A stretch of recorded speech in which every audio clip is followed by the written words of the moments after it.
Hello everybody and welcome to Dhan. आज के today in markets के फ्रेश एपिसोड में हम बात करने वाले हैं कुछ 3 इंटरेस्टिंग टॉपिक्स के बारे में, जैसे जियो ब्लैकरॉक एसेट मैनेजमेंट का वेबसाइट रेडी हो गया है and they have also given early access. तो चलिए देखते हैं इसका स्टॉक पे क्या इफेक्ट आया है। आरबीआई ने नई रूल बुक बनाई है on loans given against gold and silver. Let's understand everything about the new rules. And India के डेयरी सेक्टर को चाहिए protection in the US trade talks, लेकिन क्यों? चलिए डिटेल में सब चीजों के बारे में बात करते हैं। Hi, this is your host Suhani Kataria and let's begin.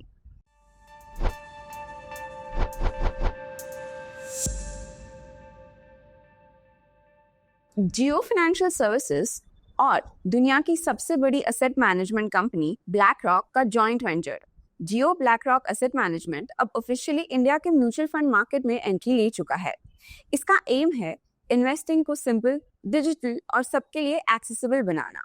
ये सब पहले डिस्कस किया है हमने हमारे एक डिटेल वीडियो में, जहां पे हमने बात की थी क्या जियो ब्लैक रॉक का जॉइंट वेंचर डिस्ट्रप्शन ला सकता है। इसका लिंक डिस्क्रिप्शन में है, लेकिन आज के वीडियो में हम ये देखने वाले हैं कि आगे का क्या डेवलपमेंट हुआ है about the Jio black rock AMC. तो पहला, जॉइंट वेंचर और सेबी का ग्रीन सिग्नल मिला है। Jio financial services which is Ambani ji का फिनटेक आर्म ने ब्लैक रॉक के साथ मिलकर एक म्यूचुअल फंड कंपनी बनाई है। तो सेबी ने 27 मई 2025 को इन्हें म्यूचुअल फंड बिजनेस चलाने का ऑफिशियल अप्रूवल दे दिया है। जियो का डिजिटल रीच और ब्लैक रॉक की global expertise makes for a powerful combo. अब उन्होंने जबरदस्त लीडरशिप भी अनाउंस की है। 9 जून 2025 को कंपनी ने अपनी लीडरशिप टीम का अनाउंसमेंट किया, जिसमें इंडस्ट्री के टॉप एक्सपर्ट्स शामिल है और सिड स्वामीनाथन है उनकी एमडी और सीईओ, और साथ ही साथ ईशा अंबानी को भी जियो फाइनेंशियल सर्विसेज में नॉन एग्जीक्यूटिव डायरेक्टर बनाया है। उनका फोकस है on website launch and early access. 9 जून को उन्होंने अर्ली एक्सेस वेबसाइट लॉन्च की। लॉगिन रजिस्टर कर सकते हैं अपने इंटरेस्ट दिखाने के लिए। आपको वेबसाइट पे मिलेगा इन्वेस्टमेंट बेसिक्स का educational content, product reviews, financial literacy के टूल्स और फ्यूचर में इन्वेस्टमेंट स्टार्ट करने का ऑप्शन। अब उनका मिशन ये है इंडिया को इन्वेस्ट करना सिखाना। जियो ब्लैक रॉक का विजन है इन्वेस्टिंग को अफोर्डेबल, सिंपल और हर इंडियन के लिए पॉसिबल बनाना। उनका फोकस है ऑन लो कॉस्ट और innovative mutual funds, BlackRock के data driven risk management tools, Jio के यूजर्स के लिए super smooth digital experience. And we can also expect ETF, index funds, target date plans, SIP based goals, vernacular learning content and ultra low expense ratio plans. अब चलते हैं stock market के reaction पे। Jio financial services का share गया है ऊपर। Leadership announcement के बाद जियो फाइनेंशियल सर्विसेज का शेयर 3.59% का जंप लेते हुए ऊपर गया। अगर प्राइस मूवमेंट की बात करें तो 7 जून 2025 को प्राइस था 293 रुपीज और 9 जून को प्राइस था 304 रुपीज, मतलब 2 दिन के अंदर ही 6% का रिटर्न। अब इस सब का बॉटम लाइन ये है कि जियो ब्लैक रॉक एक सिंपल एएमसी लॉन्च नहीं है। ये एक डिसरप्शन है जो म्यूचुअल फंड इन्वेस्टिंग को टियर 2 और टियर 3 इंडिया तक ले जाएगा। जियो फाइनेंशियल सर्विसेज के लिए ये एक टर्निंग पॉइंट बन सकता है, from being just a demerge stock to a fintech giant in the making. अब बात करते हैं आज की दूसरी न्यूज के बारे में। इंडिया में गोल्ड सिर्फ ज्वेलरी नहीं है, एक फाइनेंशियल लाइफलाइन है, लेकिन गोल्ड लोन मार्केट में प्रॉब्लम्स थे। गोल्ड लोन देने वाली कई कंपनीज और बैंक्स अलग अलग रूल फॉलो कर रहे थे। कभी गोल्ड का वेट और प्योरिटी का अंदाजा गलत लगाया जाता था, कहीं पे कोलैटरल को आउटसोर्स कंपनीज हैंडल करती थी, कहीं पे इंटरेस्ट इतना क्विकली बढ़ता रहता था कि जब तक लोन रीपे करने जाओ तो और एक बड़ा शॉक मिलता था। और कुछ लेंडर्स ऐसे भी थे जो रॉ बुलियन यानी गोल्ड बार्स या गोल्ड ETF पे भी लोन देने लग गए थे, जिसका मतलब है कि gold loan market gradually speculation का सेंटर बन रहा था। बट आरबीआई ने लास्ट ईयर वार्निंग दी थी और अब उन्होंने ऑफिशियली नए रूल्स का रूल बुक लॉन्च कर दिया है, which is lending against gold and silver collateral directions 2025, जिसका इम्प्लीमेंटेशन डेडलाइन है 1 अप्रैल 2026। तो अब आरबीआई ने क्या बदला है, पहले ये जानते हैं कि लोन में क्या क्या एक्सेप्ट होगा। तो सिर्फ गोल्ड या सिल्वर ज्वेलरी, ऑर्नामेंट्स और कुछ कॉइन्स, मतलब 50 gram gold coins maximum and 500 silver coins maximum, और इनमें क्या क्या रिस्ट्रिक्टेड है, तो gold bars, Boolean, sovereign gold bonds, ETF सब कुछ मना है।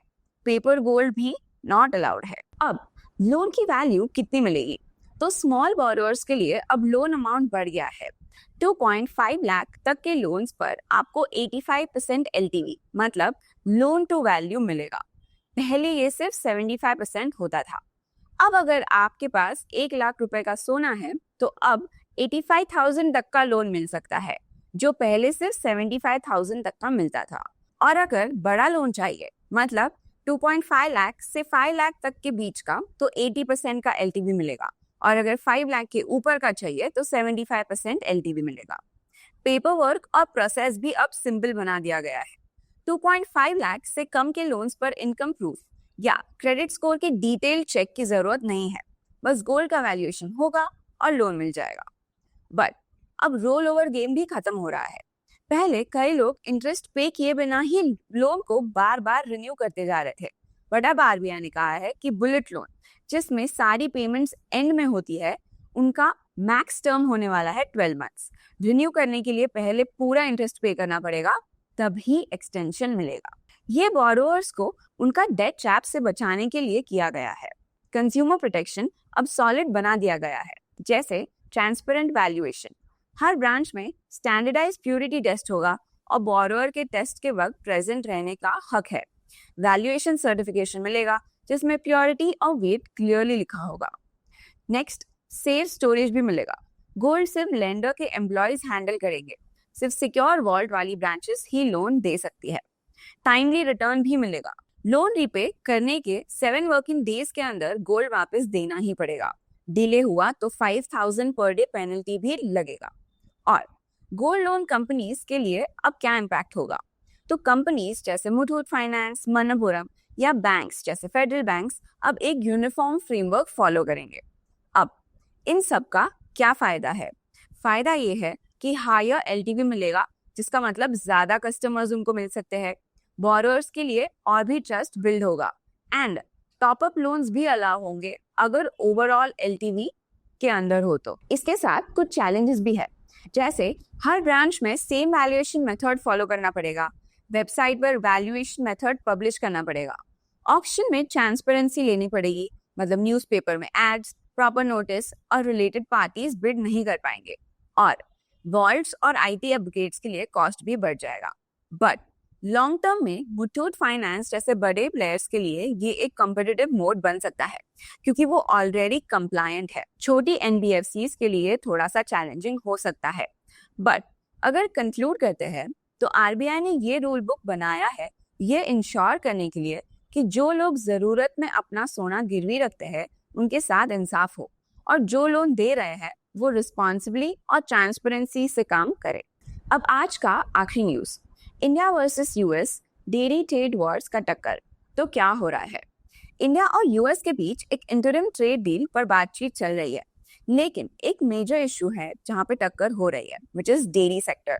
इंडिया चाहता है अपने स्मॉल डेयरी फार्मर्स को प्रोटेक्ट करने की, जबकि US चाहता है कि इंडिया अपना डेयरी मार्केट उनके लिए खोल दे।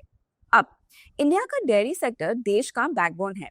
इंडिया में 80 मिलियन से ज्यादा छोटे डेयरी फार्मर्स हैं जो अपना और अपने फैमिली का गुजारा दूध बेचकर ही करते हैं। इंडिया हर साल लगभग 239 मिलियन टन मिल्क प्रोड्यूस करता है, जो कि US से 4x ज्यादा है।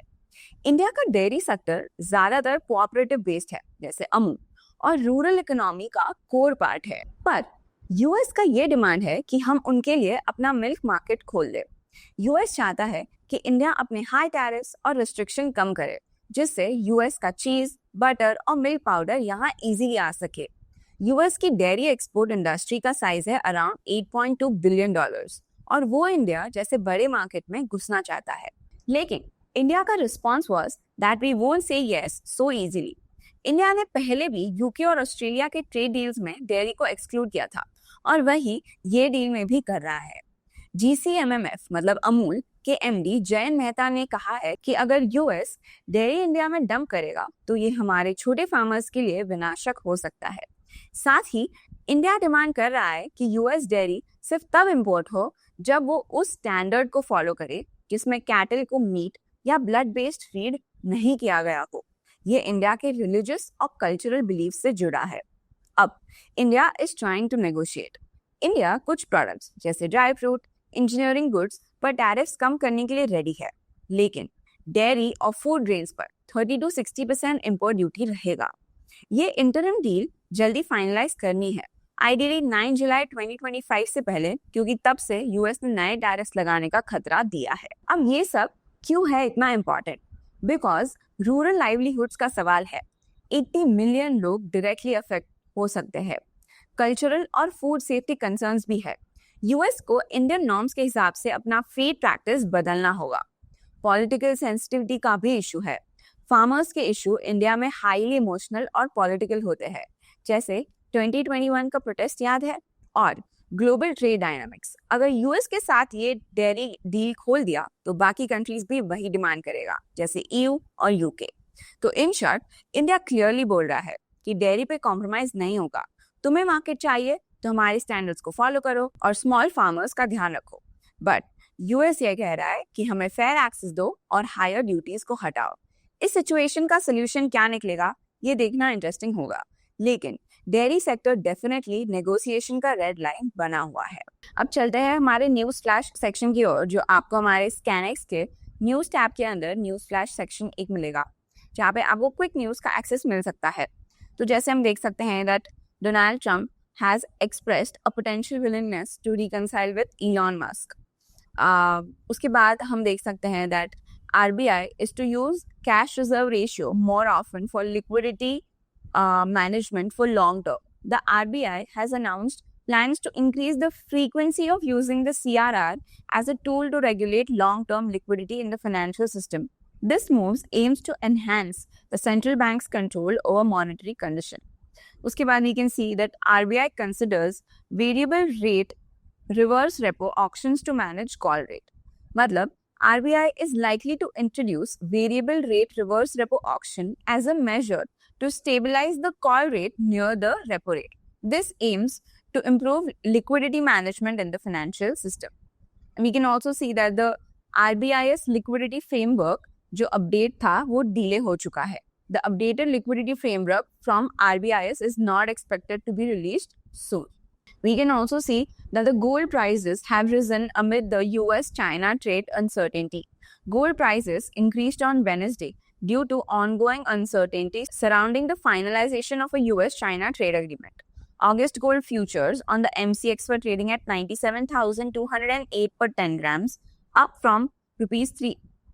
by rupees 306 from the previous close. तो ऐसे ही अगर आप भी क्विक न्यूज का एक्सेस चाहते हो तो आप हमारा न्यूज फ्लैश सेक्शन एक्सप्लोर कर सकते हो। अब चलते हैं इनसाइट्स टैब की ओर और देखते हैं हमारा हीट मैप, जहाँ पे let's look at the top gainers and losers for the day. अगर टॉप गेनर्स की बात करें तो सबसे बड़ा टॉप गेनर आज है HCL technology, which is up by 3%। We can see Infosys is up by 2.2%, Wipro is up by 1.59%, tech Mahindra is up by 1.65%, and we can see that ONGC is up by 1.08%. So these have been the top gainers for today. Top losers की बात करें तो Power Grid Corporation of India is down by 1.86%. Shriram Finance is down by 2.05%. Trent is down by 0.6%. We can see BHEL, that is Bharat Electronics, is down by 1.13%. So these have been the top losers for today. If we look at the FIDI data, तो as of 10 June 2025 FII ने buying की है of 2300 crore rupees and DII ने भी buying ही की है of 1113 crore. अगर MTF insights की बात करते हैं तो as of 9 June 2025 industry MTF book stands at 80,962 crore, जिसमें 8,050 करोड़ पोजीशंस ऐड हुए हैं एंड 7,975 करोड़ पोजीशन लिक्विड हुए। तो नेट एडिशन सिर्फ 74 करोड़ का हुआ है, जिसमें सबसे ज्यादा एक्सपोज्ड जो स्टॉक्स थे वो थे Tata motors, Hindustan aeronautics, Jio financial services, Mazagon dock and Varun beverages and also Reliance industries. If we look at the top deliveries for today, हम देख सकते हैं the top 5 deliveries for today are Apollo hospital, SBI life insurance, Axis Bank, Kotak Bank and ICICI Bank, which ranged from 80 to 71%. Now, if you go on Dhan ka home page, वहाँ पे हमें की indices and commodities का section मिलता है। तो on 12th of June 2025 we have a weekly expiry of Nifty 50. Now let's go on the Dhan charts and analyze Nifty 50 for today. तो अगर हम आज जैसे हम डेली बेसिस पे एनालाइज करते हैं, तो आज का अगर एनालिसिस देखते हैं या आज का कैंडल देखते हैं, तो वैसे वो काफ़ी डूजी कैंडल बनी है, मतलब काफ़ी अनसर्टेनिटी था आज मार्केट में। अगर उसको हम लोग आर्ली बेसिस पे लेके जाते हैं तो और बेटर एनालाइज कर सकते हैं। तो हम देख सकते हैं कि आज जब मार्केट खुला तो तब से लेके almost the next 4 hours market was making higher highs, मतलब मार्केट एक हाई वाले पैटर्न में जा रहा था and it had made a high of 25,222 as of 12 बजे तक। बट जब 1 बजे वाला हम 1 आवर देखते हैं तो it made a big red candle, और जितना हमने आज गेन किया था ऑलमोस्ट उतना ही उसने लूज कर दिया, मतलब वो ऑलमोस्ट 100 पॉइंट्स नीचे आ गया था। उसने हाई बनाया था 25,214 का, और उसी कैंडल का लो भी है 25,108, so it came down almost 100 points and then eventually it closed around the low of that candle, मतलब इट क्लोज्ड अराउंड 25,126। तो अगर हम फिर से रिवाइज करते हैं तो हम देख सकते हैं कि आज निफ्टी जब ओपन हुआ, it opened around 25,134, made a high of 25,222, made a low of 25,081, but closed around 25,141.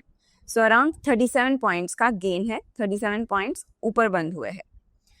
उसके जो 50 EMA है और 20 EMA है उसके भी ऊपर ही हम लोग बंद हो रहे हैं एंड उसका RSI stands at 62।